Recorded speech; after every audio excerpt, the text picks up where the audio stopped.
The golden spires of Velhari Prime shook violently as massive explosions lit up the sky. High Priestess Nara pressed her face against the cold stone floor of the sacred chamber, her violet eyes filled with tears.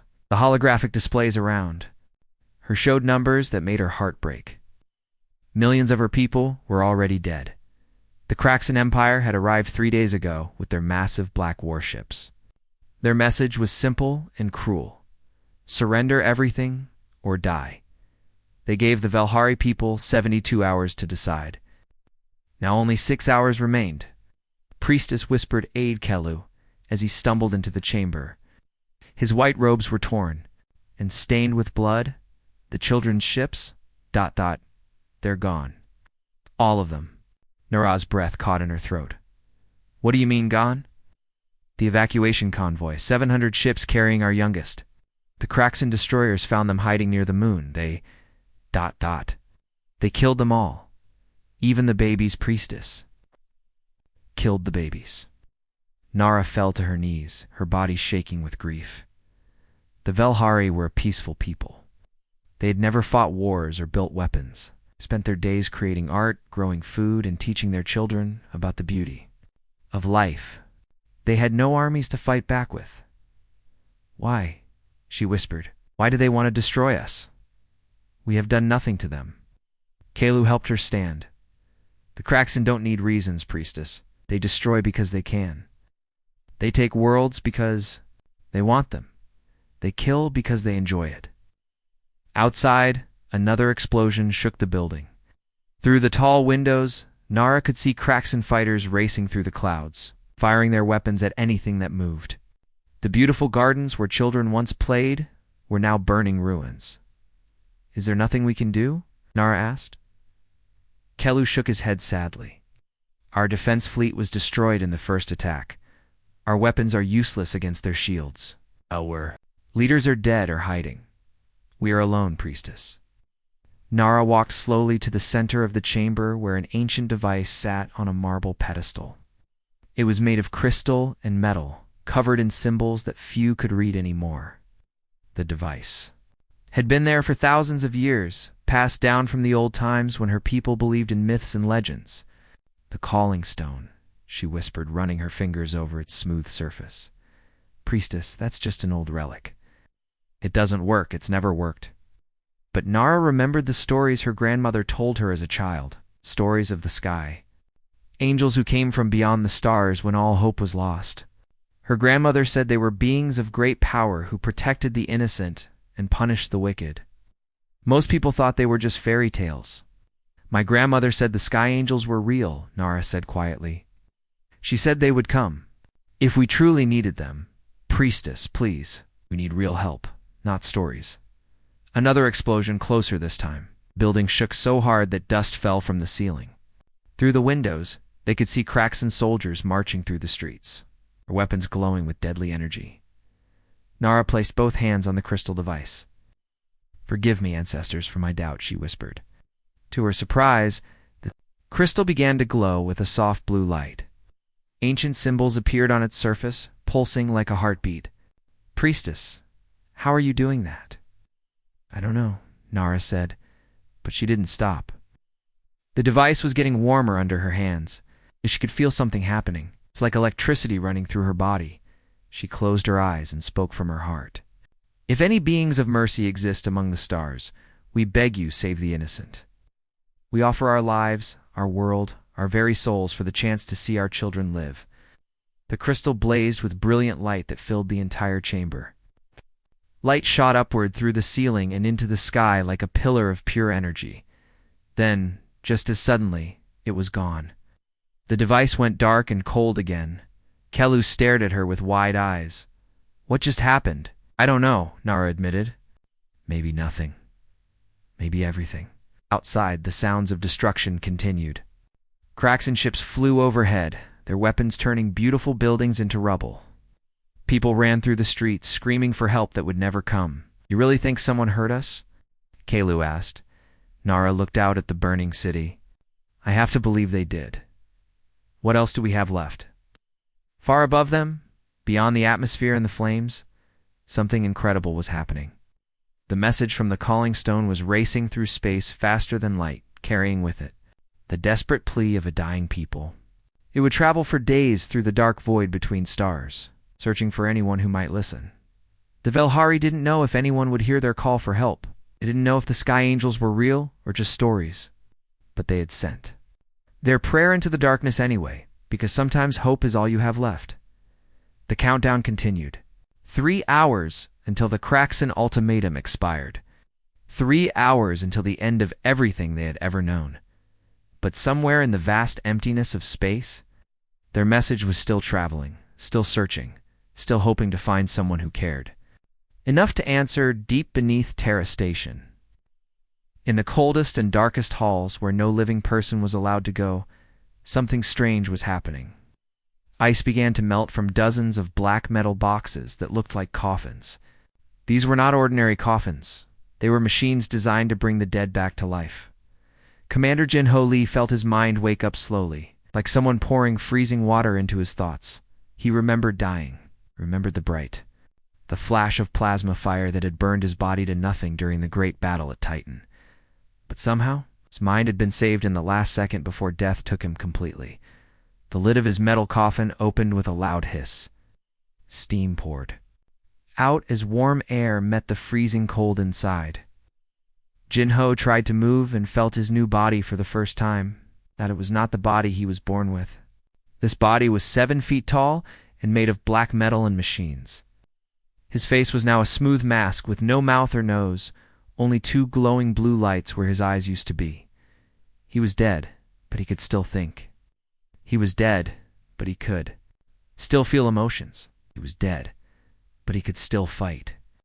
"Status report," Jin-Ho said. His voice sounded strange and mechanical, coming from speakers instead of a throat. 47 units successfully awakened, Commander, came a reply. Lieutenant Subin Choi turned her own metal face toward him. Like Jin-Ho, she was now a machine person with glowing blue eyes. 3 units experienced cascade failure during revival. They're truly dead now, Jin-Ho nodded sadly. Even with all their advanced technology, bringing the dead back to life was dangerous. Sometimes it didn't work. Sometimes the person's mind was too damaged to save. He had known all 3 of the soldiers who had failed to wake up. They'd been good people and brave fighters. "Tell me about the others," Jin-Ho said as he stepped out of his coffin. "All the best are here, Commander. Sergeant Dong-Han Park, who died defending the Luna colonies. Captain Min-Ho Kang, who saved 1,000 civilians during the Mars evacuation. Lieutenant Na-Young Kim, who held off the enemy fleet single-handedly. All of them volunteers for the Lazarus program." Jin-Ho looked around the dark chamber. Dozens of other soldiers were climbing out of their metal coffins, all of them now wearing the same black armor, all of them with the same glowing blue eyes. They had all died in different battles, at different times, but they had all signed the same agreement before they died. The Lazarus Covenant was a promise that even death would not stop them from protecting humanity. Scientists had found a way to copy a person's mind and memories just before they died, then put those thoughts into a machine body. It was not perfect. They were not truly alive anymore, but they could still serve. "Why have we been awakened?" asked Sergeant Dong-Han Park. His voice was as mechanical as the others. "What threat requires the Iron Battalion?" Jin-Ho activated the communication system. Information flowed directly into his machine brain, not through his eyes or ears, but straight into his thoughts. He saw the message from the Velhari people, their desperate call for help, as the Kraxan Empire destroyed their world. "A peaceful alien race is being exterminated," Jin-Ho explained to his soldiers. "They sent a distress signal asking for help. Earth Command has decided to respond." "Why us?" asked Lieutenant Subin Choi. "Why not send the living fleet?" Shared more information with them. The Kraxan Empire used terrible weapons that could kill any living thing instantly. Their molecular disruptors could tear apart organic matter in seconds. No human soldier could survive against such weapons. "'Cause we're already dead," Jin-Ho said simply. "Their weapons are designed to kill the living. We don't qualify." The Iron Battalion began to move through the station's corridors. Other people. The living crew members pressed themselves against the walls as the dead soldiers passed by. Some crossed themselves and whispered prayers. Others simply stared in fear and wonder. Jinho understood their reaction. The Iron Battalion looked like death itself walking through the halls. They were 7 feet tall, completely covered in black armor, with glowing blue eyes and no visible faces. They moved without making a sound despite their heavy weight. Were the stuff of nightmares. But they were also humanity's greatest weapon against impossible odds.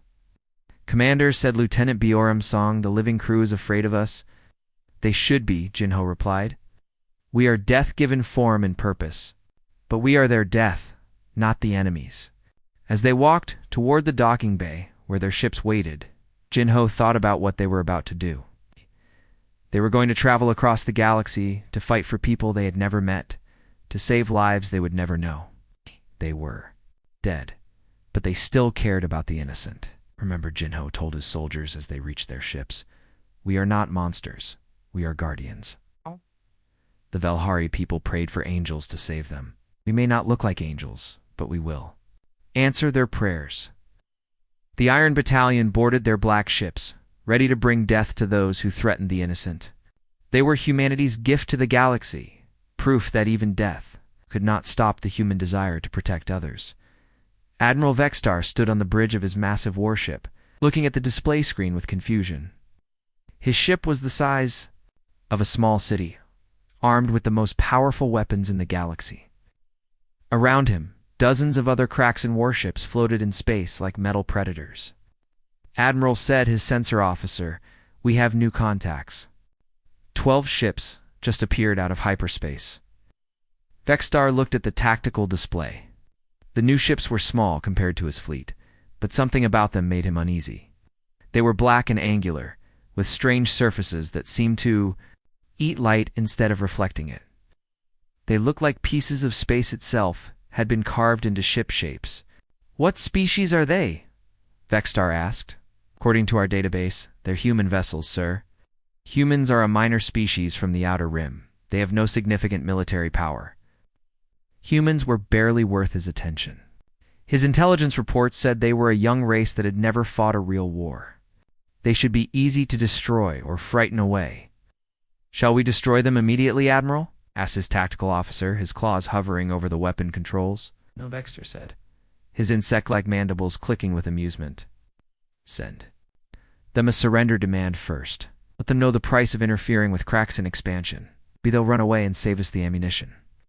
The communications officer sent the standard message. "Human vessels, you have entered a Kraxan military zone. Surrender immediately or be destroyed. You have 30 seconds to comply." The human response came back almost instantly, short and simple. "Negative. Withdraw from this system or be destroyed." The bridge fell silent. Then Vextar began to laugh, a harsh, chittering sound that echoed through the command center. Joined in, their alien voices, creating a chorus of cruel amusement. "Did they just threaten us?" Vextar asked, wiping tears from his compound eyes. 12 tiny ships against our entire fleet? Organic hubris at its finest.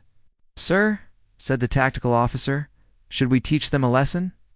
"Yes," Vextar said, his good humor fading. "Open fire. Full power. Let's show them what happens when insects challenge the Kraxan Empire." The dreadnought Worldbreaker unleashed its full arsenal.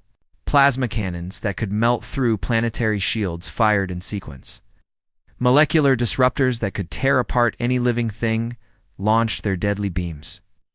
Quantum torpedoes that could crack a moon's surface streaked through space. The attack was devastating. Enough firepower to destroy a small planet concentrated on 12 human ships.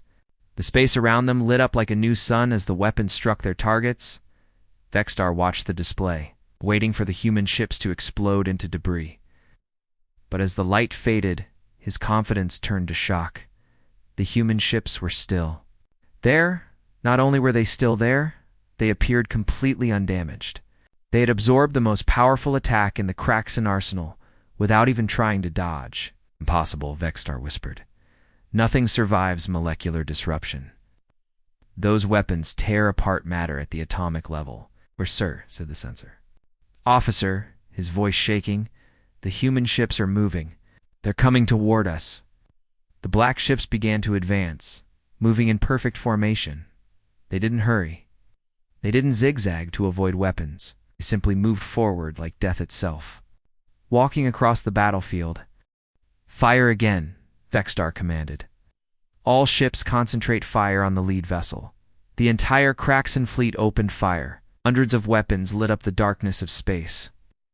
The human ships disappeared in a storm of energy and explosions that should have vaporized anything made of matter. When the light cleared, the human ships were still advancing, still undamaged, still coming. "What are they made of?" whispered the tactical officer. "Sir," said the communications officer, "we're receiving a message from the humans." "Put it through," Vexstar ordered. A voice came through the speakers. "Cold and mechanical. You have fired upon us twice without effect. We are the Iron Battalion of Earth. We cannot be killed because we are already dead. This is your final warning.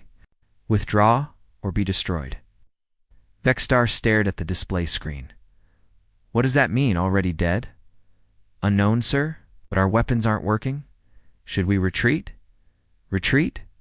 Vexstar's mandibles clicked angrily. "We are the Kraxan Empire.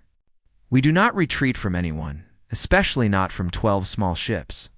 The human ships were closer now, close enough that their weapons could fire with perfect accuracy. Vexstar watched as they began to target his fleet, their strange black weapons powering up. "All ships, evasive maneuvers," he ordered. "Prepare." For the human weapons fired, they didn't look like normal weapons. Instead of bright energy beams, they fired something that looked like darkness itself. Where the dark beams touched his ships, the metal began to dissolve. Not melt or burn, but simply cease to exist. "Shields are failing," reported the tactical officer. "The weapons are ignoring our defenses. How is that possible?" "I don't know, sir. They're using some kind of technology we've never seen before." Vexstar watched in horror as his mighty fleet began to die. The human ships moved like ghosts through the battle, their weapons cutting through cracks in armor like it was paper. His crews were brave, but they were fighting something beyond their understanding, said the communications officer. "The Velhari planet is sending us a message. They're calling the humans angels." Angels. Vexstar looked at the 12 dark ships as they destroyed his fleet with cold efficiency. If these were angels, they were angels of death. 3 days had passed since the Iron Battalion arrived in Velhari. Space. In those 3 days, they had destroyed 17 Kraxan fleets, liberated 4 captured planets, and saved millions of innocent lives. The Kraxan Empire was beginning to panic. Fleet Admiral Zexkoth stood in the command center of his flagship, the Terror of Worlds, watching the tactical display with growing fear. Every ship he sent against the humans was destroyed. Every weapon he used against them failed. These 12 black ships were cutting through his empire like a sword through paper. "Sir," said his science officer, "the High Command is demanding an explanation. They want to know why we cannot defeat 12 small ships." Zexkoth's 4 arms trembled with rage and fear. "Tell them the truth. Tell them we are fighting something that should not exist. These humans are not alive, but they are not dead either. They are something else entirely. Sir, the High Command has authorized the use of the Reality Shredder." Zexkoth's blood ran cold. The Reality Shredder was the most terrible weapon in the Kraxan arsenal. It didn't just destroy matter or energy, it erased things from existence itself. Anything hit by the Reality Shredder would simply stop being, as if it had never existed at all. "Are you certain?" Zexkoth asked. "That weapon has never been used in battle before." "The High Command is certain, sir. They say if we cannot defeat the humans with conventional weapons, we must use the ultimate weapon." Zexkoth nodded slowly. "Very well. Deploy the Reality Shredder. Target the human flagship." Deep in the heart of his massive ship, technicians activated the most dangerous weapon ever created. The Reality Shredder was a machine the size of a building, powered by the energy of a small star. It could reach across space and time to unmake anything it touched. The weapon charged for several minutes, gathering power from dimensions beyond normal space. When it fired, the beam was invisible to most sensors. It was a weapon that existed. Partly outside of reality itself, Commander Ginho Lee felt the attack coming before his sensors detected it. His artificial mind, existing in quantum storage, could sense disturbances in the fabric of space-time. All units brace for impact, he warned his soldiers. The reality shredder beams struck the human flagship directly. For a moment that seemed to last forever, the ship flickered like a candle in the wind, became transparent, then invisible, then seemed to fade from existence entirely. Direct hit, shouted the Kraxan tactical officer. Target eliminated. But even as he spoke, the human ship began to reappear. First as a faint outline, then as a ghostly image, then as solid matter again. Within seconds, it was completely restored, showing no damage at all. How is this possible? Zekskov demanded, his voice breaking with fear. His science officer was staring at his instruments in disbelief. Sir, our sensors indicate the human vessels exist in a state of quantum superposition. They're simultaneously alive and dead, real and unreal. The reality shredder can't target something that already exists outside normal space-time. Ginho studied the readings from the weapon strike. The attack had been powerful enough to erase a planet from existence, but it had no effect on his ship. He understood why. His consciousness existed in quantum storage, neither fully real nor completely artificial. His body was mechanical, but powered by something that existed between life and death. His ship was built from materials that didn't technically exist in normal space. They were neither fully alive nor completely dead. They were something new, something that existed in the spaces between reality and nothingness. Sir, said Lieutenant Subin Choi. The Kraxan fleet is retreating. They're running away. Let them run, Jinho replied. But not for long. All units, set course for Kraxan Prime. It's time to end this war. The Iron Battalion began moving toward the heart of the Kraxan Empire. Behind them, they left a trail of liberated worlds and grateful peoples. The Velhari were safe, but there were other species suffering under Kraxan rule. The Iron Battalion would free them all. As they traveled through hyperspace, Jinho thought about what they had become. They were dead soldiers given new purpose. They were machines with human souls. They were proof that some things were stronger than death itself, Commander said. Sergeant Donghaean Park, the other units are reporting similar results. The Kraxan weapons cannot harm us because we exist outside their understanding of life and death. Good, Jinho said. That means we can finish this without losing anyone. The journey to Kraxan Prime took 2 days. When they arrived, they found the entire home fleet waiting for them, thousands of ships arranged in defensive formations around the planet. It was the largest military force the Kraxan Empire had ever assembled. Sir, said the communications officer, we're receiving a message from the planet. Kraxan Emperor wants to negotiate. Tell him we don't negotiate with genocidal empires. Ginho replied. Tell him we're here to end the Kraxan threat permanently. The Iron Battalion advanced toward the massive enemy fleet. They were outnumbered 1,000 to 1, but they were not afraid. They had already died once. They had nothing left to lose and everything to fight for. The final battle was about to begin. And the galaxy would never be the same. The war was over. The mighty Kraxan Empire, which had terrorized the galaxy for centuries, had fallen in just 7 days. Their capital city lay in ruins, great towers of black metal twisted and broken. Fires burned in the streets where once proud Kraxan soldiers had marched in perfect formation. Commander, Ginho Lee stood in the center of the devastation. His black armor reflecting the orange flames around him. The Iron Battalion had completed their mission. The Kraxan Empire had surrendered completely, their surviving forces scattered across the galaxy like leaves in the wind. Sir, said Lieutenant Subin Choi, we're receiving surrender messages from 17 different star systems. The remaining Kraxan forces are laying down their weapons. Ginho nodded silently. The empire that had killed billions of innocent people was finally defeated, but he felt no joy, no satisfaction. The dead do not celebrate victory. They simply complete their duty and move on.